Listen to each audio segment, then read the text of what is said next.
Baseball is in the air. At least it is on the field somewhere. The weather's finally cooperating. But here in Pittsburgh, that means a debate. There's always a debate about the Pittsburgh Pirates one way or another. But this week, it's really been ramped up based on a couple of decisions the Pirates have made and based on a couple maybe hot button players based on how they played the last couple of years, in particular one that's actually been playing well, and the opinions revving up on that person as well. I'm Mike Asti. That's Mike Vukovcan. This is Mic'd Up here on Pittsburgh Sports Live, Pittsburgh Sports Now. And of course, for this show, as we're going to talk baseball, we're going to talk Pittsburgh Pirates and some hot button issues, Pittsburgh baseball now.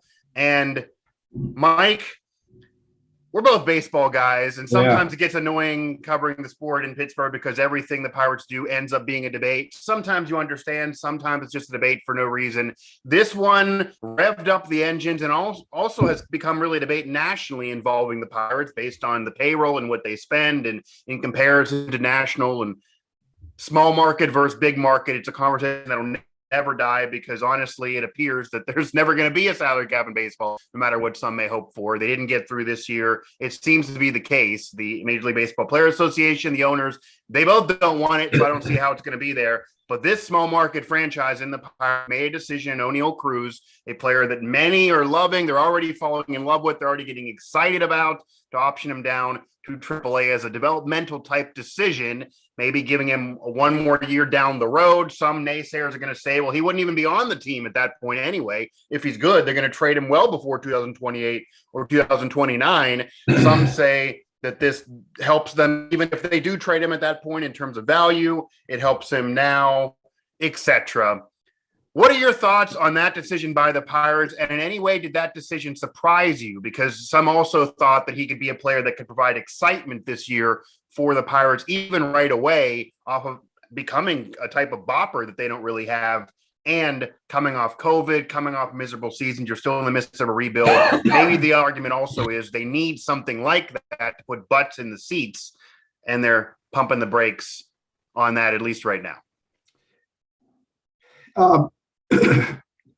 There's a lot of angles to this thing. Number one, the Pirates, although it sounds good, the Pirates can't make a decision. Although we'd like them to, they can't make a decision based on putting butts in the seats. If the guy is not, now if it's borderline, okay, but there's a couple things. The Pirates, and I do everything I can not to defend them, but I'm trying to be sensible here.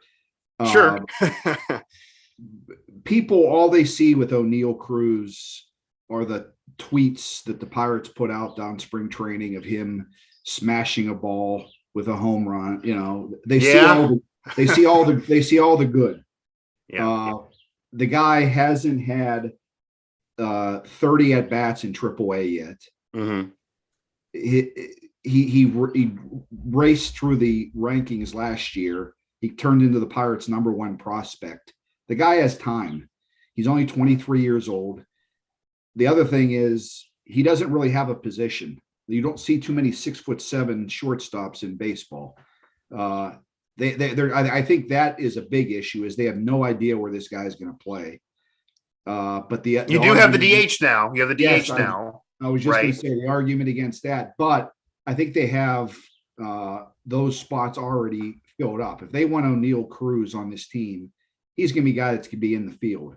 And ideally with that frame, he has to play some corner position. He has to play. Shortstop is out. You would figure based on that side, it's going to kill your body. It would be a short career nonetheless. But you would think. A lot of teams do this. Ronald Acuna, the Braves did it. You can run down the list of teams that have done it, but because it's the Pirates and their history of being cheap, which is true, they're going to get ripped for it. I think if he's here, if he hits in April, Oneil Cruz will be here in May. This is only they get him for another year.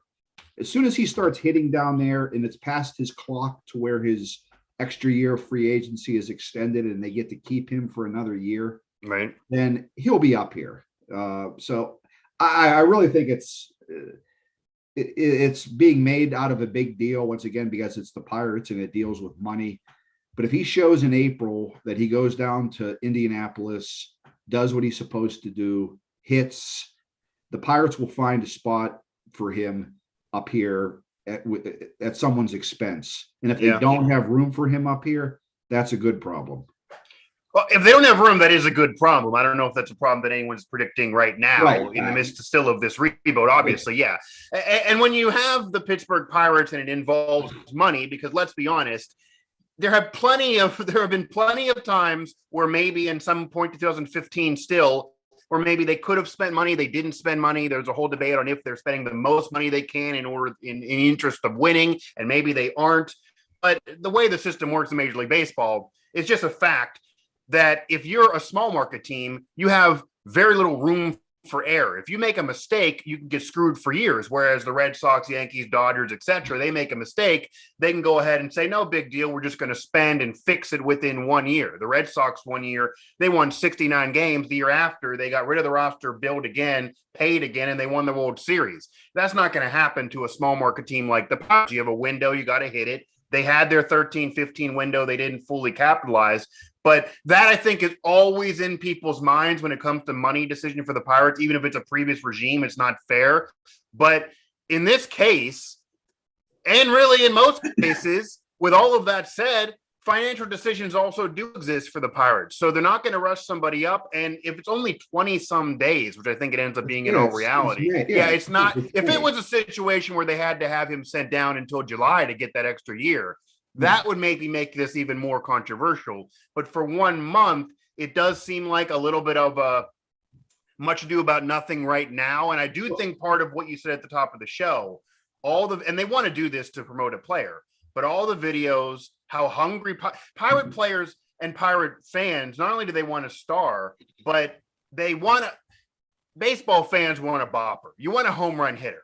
I mean, chicks dig the long ball still. So when you see those videos and you see him crushing the ball and no one else doing that, it's going to make you excited. Right. You see that, and then you get this decision. It certainly does get in your craw. My question to you now, go ahead. What I'm thinking is another reason this is irritating a lot of Pirate fans, and once again, it has to do with money. And there's many reasons too, is the decision by the Pirates, which is completely insane, and he should be ripped as much as possible for it.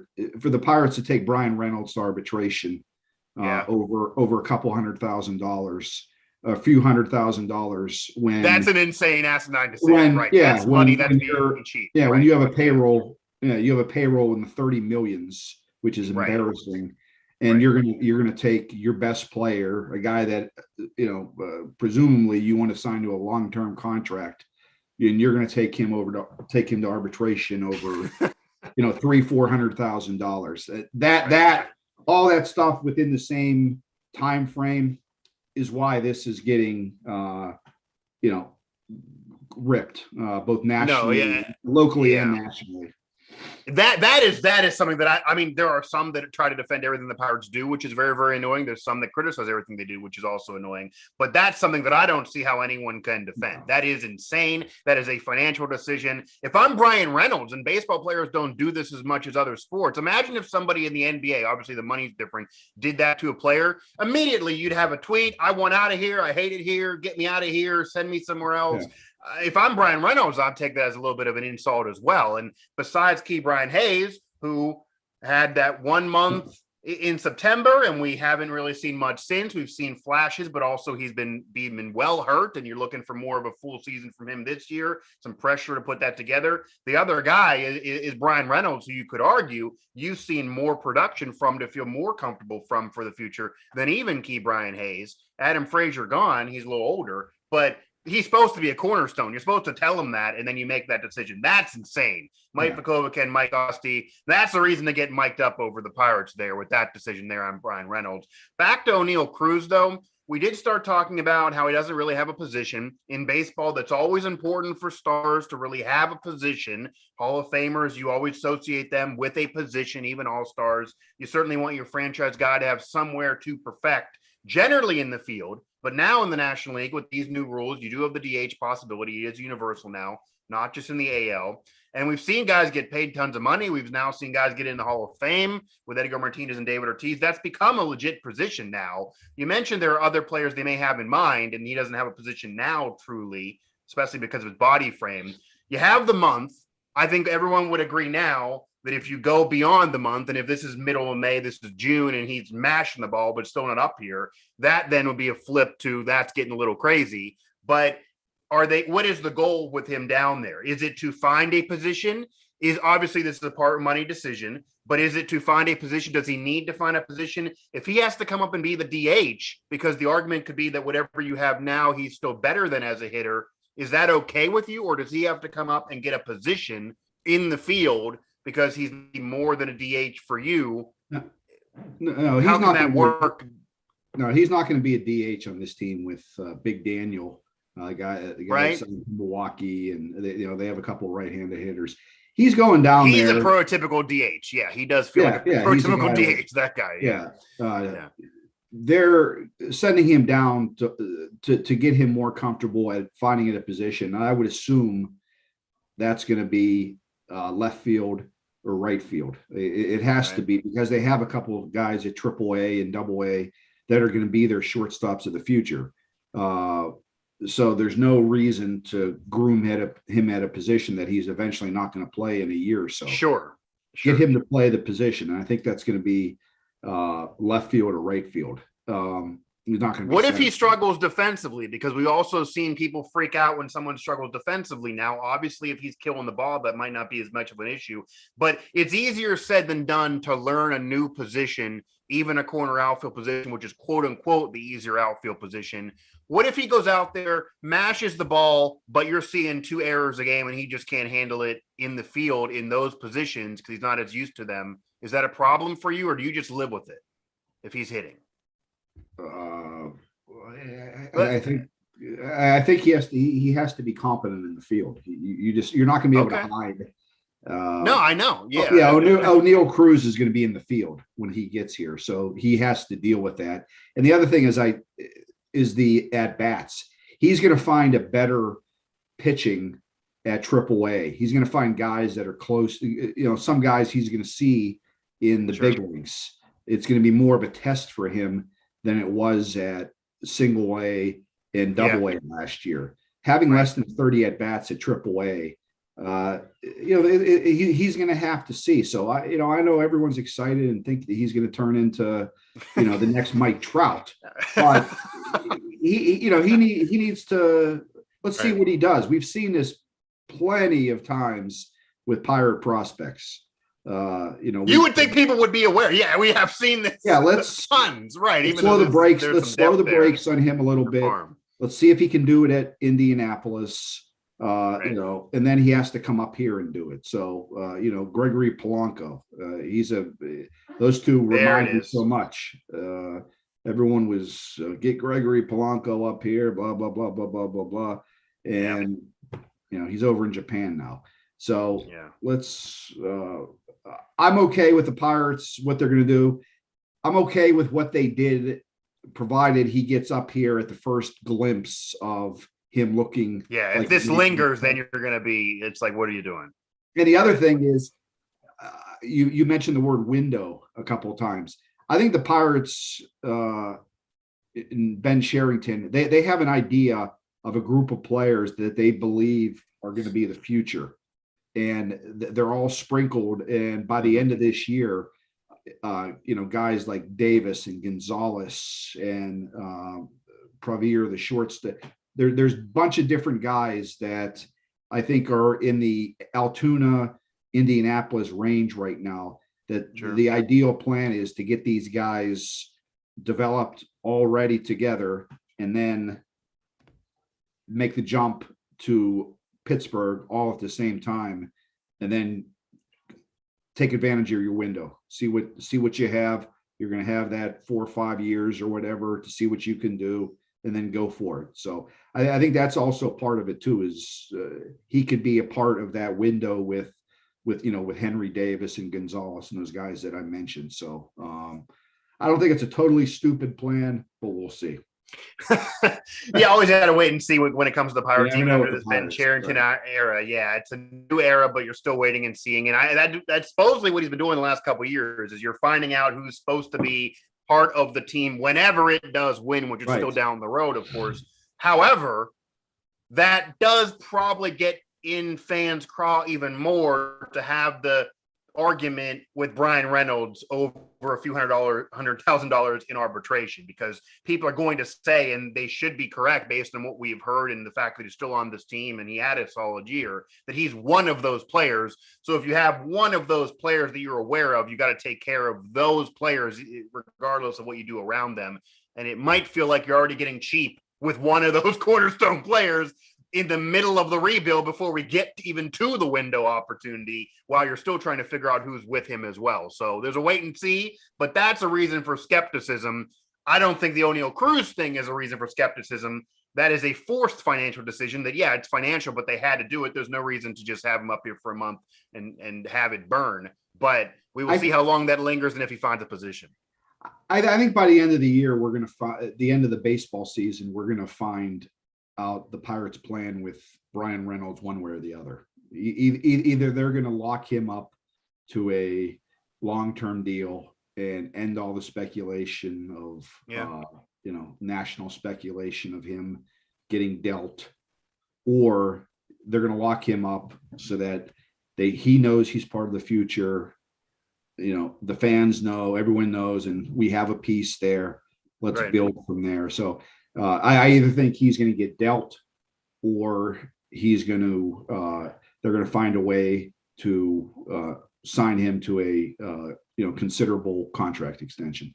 And there certainly could be people that would say, and this is also 100% fair, that he's been hot and cold a little bit. He had a real solid first season, a double machine. He had the COVID year, which was just horrendous, hitting below 200 most of that season. And then you have last year. So maybe they want to see a little bit more to say that you're the Robin to keep Brian Hayes' Batman, or maybe you're Batman. They want to see maybe a little bit more. I'm sure that's frustrating for him. And I would think either way, it's still a little crazy to argue over a few $100,000 when he has been an all-star player for you type of player, and you haven't had many of those recently. But still, maybe they want to see a little bit more, and maybe they want to see a little bit more to increase his value, that if they do decide he's not going to be part of the future, it would make his value higher in a trade. Again, that a lot of this this is an important, we've said this, Mike, that you had kind of a mulligan with COVID. You had Ben Cherington to kind of get his feet wet and kind of figure things out. We've seen flashes from Brian Hayes. We're dealing with Oneil Cruz now, but it's only 30-some at-bats. You're seeing flashes from, say, Mitch Keller that we're going to transition here into a second. You're trying to see more, trying to figure it out. This is an important season for the Pirates and Ben Cherington more than anybody else, because they need to maybe get more ABs and more of a full season for Brian Hayes, figure out who's going to be a part of this team position-wise and pitching-wise, figure out what they want to do money-wise, who they want to be cheap with, who they don't, and then work from there and get to the window, which they're not yet at. But one of those players I mentioned there, Mitch Keller, we talked about him ad nauseum last year, so is everybody else, in terms of he was somebody with a lot of hype, but then it was a roller coaster ride. Then it was really a dip where it was pretty much just a bunch of bad starts and people just kind of jumping off the bandwagon. Are you in any way now willing to kind of get back on the train, a little optimistic, feeling like there's more to look at with Mitch Keller based on the spring, based on what you know to this point before the season? And even a guy like Cole Tucker, who obviously isn't near the hype of Mitch Keller or probably as important, he's been having a solid spring, and he was somebody that at one point they believed in, at one point could be a part of the team, and then he became more famous for who he's dating and wasn't hitting at all and was off the team. Anyway, these players can kind of save themselves as part of the future of the Pirates, in particular Mitch Keller, who has been that lightning rod.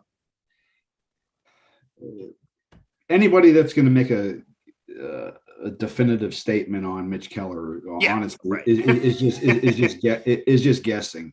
I'd like to believe that he's turning into the top 15 prospect in baseball that he was when another guy that lit it up in AAA and then got here, and he's had it before. Yeah, we've The one reason to give me optimism with him is the thing that everyone's talking about with him this year is, for whatever reason, whatever he did in the off season, if this is sustainable, his velocity is regularly That's hitting. big. It's huge. Yeah. To regularly hit, he's averaging 97 on a fastball. He's multiple times in an inning hitting 99 and 100. When you start pumping that type of heat in there, that's different. And when you're throwing it near the strike zone, he hasn't allowed a run yet in spring training, as opposed to last year in spring training when he had an 11 ERA. Right. He's been virtually unhittable. And the good thing, the encouraging thing that I see with him is he's not relying on the fastball, or he's not relying on a strikeout so that he gets his innings, pitches piled up for his innings. He's challenging the hitters, and they're swinging, and he's having quick innings, and he's been dominant. The Pirates probably don't want to make too much big of a deal out of this, but you're not seeing as many tweets. You are not seeing as many tweets, right? Internally, Shelton and Sherrington, those guys have to be just, oh boy, what do we got here? Maybe surprised too a little bit. Yeah, he looks every bit the part of a top 10 prospect in baseball, the way he's pitching. Right. Question now is that gonna, when they come to back to Pittsburgh in a week or wherever they start the season, is that gonna play up here as well when you're facing the regular lineup? You're expected to go more than 2 or 3 innings. And we've seen it not play too. We've seen that happen. How's that going to play out? Right. So I'm not buying. I hate to be optimistic because he looks like and sounds as though everything the Pirates said. He's put in a ton of work this offseason. I saw his videos tweeted out about him working, putting a lot of time. There's no question about that. He seems like a solid guy. I'm not spending money yet buying stock in him. Okay. Yet. Yeah. I'd like to, but I've seen this before with him. He's I've had on a couple of my fantasy baseball teams. Fantasy, it takes a while. Yeah. Not that has anything to do with it, but I've believed in him a couple other times, and he just can't, for whatever reason, do it in the big stage. I'm hoping I'm wrong plenty of times, and I'm hoping this is one of them, because there's nothing bigger for a team than to have an ace, a real ace, not just a guy that goes out there, is some, fake ace of your staff, a guy that goes a default ace, right? Just because he's number one on your staff, right? Yeah, guy that goes out there and that every 4 or 5 days that opposing team's going to have a heck of a time trying to score runs against him, and he'll be able to end your losing streaks. So the Pirates need that in a desperate way. And hopefully what we're seeing from Mitch Keller here is real. Having an ace like that is what wins in the postseason. Those guys are called stoppers, where once you get in the playoffs, these teams are generally closer to being even here. And he's a guy that can go out there and change it by himself. He can get you 2 wins in the midst of a 7-game series. That's a big deal. You could argue the Pirates haven't had that in eons. There was an entire debate when Garrett Cole was in Pittsburgh, even during the winning seasons. Is he an ace? Is he not an ace? Is he a default ace because he's just an ace on the Pirates? Or is he truly an ace? And we've seen him have success since then, even freaking legendary type seasons. And he's had that success on teams with the Astros and Yankees, but he's not really truly been always the number one. He's been behind Verlander, etc. Whether he's an ace there is a whole nother debate. Whether they have more than one is a whole nother debate. But the Pirates having one guy like that would be a game changer just as much as anyone hitting the ball and mashing the ball out of the ballpark would be offensively, especially in that small market window to win. You don't have a decade like maybe some other big market franchises would whenever they get to that point. I think the issue with Mitch Keller, Mike, that existed before that I'm not seeing now, and in no way am I buying stock, because you got to do it. You got to do it in the show too. You got to cautionally wait for the show. If you can't do it in the show, it doesn't matter. Granted, he's flame throwing now. People were saying last year in particular, after a couple years of this and getting away from just the COVID mulligan, that he looked like a deer in headlights. He didn't look excited. He looked scared. He looked like he was mentally out of it. And we hear a lot about mental health and all of that with pro athletes. Marc-Andre Fleury in Pittsburgh had to go to a sports psychologist. That turned him around from being a solid player to having a dip in his career to eventually becoming a Hall of Fame resume. And I don't know if he saw a sports psychologist or what happened, but it does appear that Mitch Keller, at the very least, got over the mental portion of the game that seemed to be an obstacle for him before. So if he's mentally sound, maybe that's where you get back to the talent. He can start working on the talent. I don't know if that was there or not. I'm not a therapist here, but that was said by a lot of people that just you start the game, he takes the ball, and it's just like you just know, nah, it's not going to happen today. He doesn't look ready. Now he looks like he gets on that mound even in spring, and I'm gonna dominate this one. Which we'll see if that happens in the show. He looked scared. We commented on that a couple times. He did. Yeah. He just looked unsure of himself. He looked, and as soon as a couple bad things started to happen, it just unraveled. Yeah, you just saw the look in his face of, he looked like, I don't know, I'm not going to call him he's a man, but he looked like a scared kid out there. He just right. Wasn't ready to compete, and Pirates haven't had, an ace. Just getting back to that, a badass since AJ Burnett. That was it. I guess, yeah. The 2013. That would be, I guess. He's a guy that went out there, and you knew that you were going to get more times than not, a lot more times than not. And he was really confident in himself that year. Whether or not he had his good stuff or not, he was a presence on the mound, and you were going to get 6-7 innings out of AJ Burnett. And most times, it was going to be, he's given up in the range of 3 runs a game, which for the most part keeps teams in games. Yeah, in today's day and age, that's good. Yeah, I'm hoping Keller is that, because he's still young enough where he's not some old prospect. He's still young enough where he could be another piece to what they're trying to build here. Yeah. Well, a lot of questions remain unanswered here. We can't answer any of them until these regular season games actually get underway. Obviously, I do have the opinion a little bit. Spring training is always either overrated or underrated. You got to transition into the show. Right. Once you get to be a star, sometimes they don't even intentionally care about spring. You're trying to figure things out. You're throwing pitches you never would throw normally. You're swinging at balls you normally would take. You're making at bats quicker, etc. So you just don't know from spring. But Mitch Keller certainly provides some reason for optimism. The Bryan Reynolds handling of that in arbitration maybe provides some reason for skepticism. And then we'll see maybe if it's in the middle or where people fall on the Oneil Cruz situation, which has become the debate that everyone's talking about. And yeah, you're not going to have him opening day. You're not going to have that excitement right away. I think people really wanted that. And that may impact attendance for that first month, especially if they don't win, because we're still here in the midst of the rebuild. I don't think anyone's predicting this as a playoff team right away, if you're being realistic here.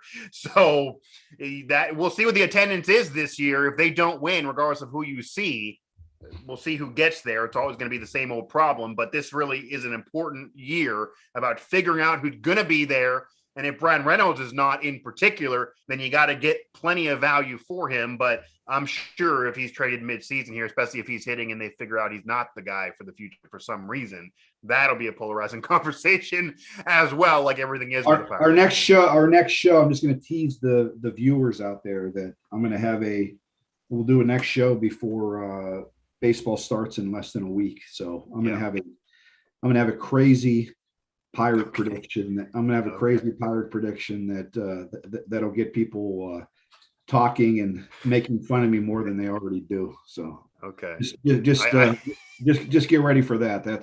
That's coming. I've been doing my research. I've been looking at sports books, and just get ready. Okay. I've seen someone make a prediction that is a bit outlandish. We'll see if you jump in that territory in terms of the team and success or lack of success this year. As we close this and tease that prediction then for future shows, and also make sure to follow all of our sites here throughout the Now Network. What's your excitement level about this season? You don't get a prediction. I don't want you to tease what you're going to tease, but give me 1 to 10. How excited are you? Because obviously that wavers with Pirate fans for sure going into years. What are you watching if you know they're not going to win, or even if you think they're going to win? How cautiously optimistic can you possibly be? What's your 1 to 10 excited about this year? I'm for the Pirates. I'm about at not just baseball for the Pirates. I'm about at a 6. I think I think there's reasons. I think there's pieces to be excited about, especially with if some of the guys hit that we've talked about. And I think this team is there's a young guy that I think is going to push for time. He had a couple home runs yesterday, and I'm hoping he stays on the opening roster. Great trade that Diego Castillo. Maybe he's a guy that will play second base. He could also possibly be the right-handed DH at times. I think there's more reasons to be excited on this team than to not be excited as far as young pieces that are trying to develop. And then I'm really excited about, of course, what they have at Altoona in Indianapolis. I will be making a couple trips up to Altoona this year to see, guys like Davis and Gonzalez and those guys. I want to see those guys while they're here. Yeah. Those are reasons to be excited. And if by the end of this year, those guys are playing in AAA, there's a real reason to be excited, because then that means that there's a chance they're here next year. And that next year is the year that I think, the baseball will really be back in Pittsburgh. I think as the season goes on, this team's going to be better. I think they're going to get better through the season, and they won't be the worst team in this division. I'll promise you that. And we did talk about before how you got to have reasonable expectations and know what you're going in. Are you looking at individual players? Are you looking at what the team does? And I don't think anyone reasonably can say this team has to make a wild card or anything like that. But you do need improvement. You can't just have 60 wins again. Right. That's a big. Yeah, you're not going to be able to sell people, smart people, on talking about individual players. Sooner or later, they have to see some results. It has to be, manifesting itself on the field. So there has to be a combination with that, but the key pieces have to keep producing. If Bryan Hayes doesn't have a good year this year, doesn't stay healthy, and doesn't have a good year, that's a reason for concern, and that puts question on him as to what he is going to be long term. We're going to see Bryan Reynolds. Can he, as you talked about, can he duplicate that 2 seasons in a row? So some other guys on the field, possibly somebody like Castillo, some guys that they call up from AAA soon, Oneil Cruz. Are these guys going to be here next year, and guys that the Pirates are going to be able to promote and really get excited about? So, but I think they are. I do. I think they have a closer. I think they have they have a couple pieces in the bullpen. It's all about pitching, so we'll find out. But I'm always excited at the beginning of baseball season, no matter what it is. We'll see how long they keep my excitement. I'll still watch, I'll still follow, but that's different than being excited. So, or going down to the ballpark. That's different than going down to the ballpark too, exactly, because that's what they need people to do. Yeah, we follow, we cover it, we're going to follow. But how much are you going to get down to the ballpark? Right. How much are you going to go through the check account, get down to the ballpark, bring the family, drive down there, hit traffic. Yeah, that's a thing. So if they're 20 games out in the middle of June, it's a different conversation. I'll keep my money. Yeah, I'll go spend the right. At the bar. And there is a bar they need to be hitting wins wise, maybe in the 70s or something. You need to have some improvement for sure. This team needs to show something there. And you mentioned with Bryan Hayes, we'll leave it at that, because I think Bryan Hayes this year, what he does individually, I'll say this, Mike, it might be even more important than what the team does. If they somehow catch lightning in a bottle, but he just is awful and they're winning in spite of him, that would still give you concern about the future, because he's supposed to be the guy. We've seen 1 month and then he kept getting hurt. He's still very young, and the hype nationally might have been unfair, saying he's one of the top 15 players in baseball off of 1 month. That was insane. But he needs to show something here more than Cruz or anybody else. They got to get at least him playing 120 plus games and seeing what he does with a full season, facing pitchers multiple times in a year, etc. That'll do it for this episode of Mic'd Up. More, of course, on baseball, more, of course, on Pittsburgh Baseball Now, as well as all the other sites as we get now to opening another Major League Baseball season, and more hot button issues, I'm sure.